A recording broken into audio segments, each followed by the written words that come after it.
I never realized here I am today with you, and you were the founder. But this was as a sophomore in college. How did you come up with the idea? What obstacles did you overcome to have this transformative moment? Well, I hope you have a few hours. I understand we only have a couple minutes, so I'll try to keep it brief. Um, every large company started off as a small company, and every small company had to come up with their idea and then execute on it. And so the idea from Blackboard actually traces its roots all the way to a single classroom where I was sitting in Dr. Cindy Van Ess's Intro to Stats class, and I'm dyslexic, and I really struggled with transcribing all the different curves. And so I went up to her and I asked, is it possible for me to get the course notes? And she said it wouldn't be fair. I would, if I could give them to you, I'd want to give them to everybody. And I said, oh, we can make that happen. Give them to me and I'll scan them. And this is before there was a browser. This is before there was the modern internet.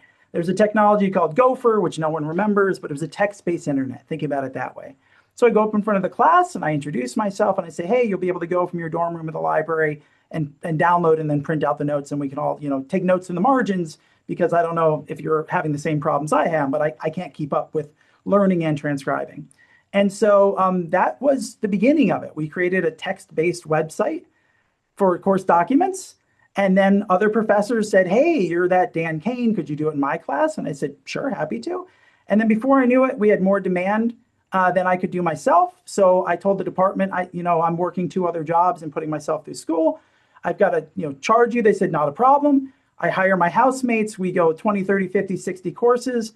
Then we start making it for entire departments. And one thing leads to another. And it's now software that we're licensing to other universities.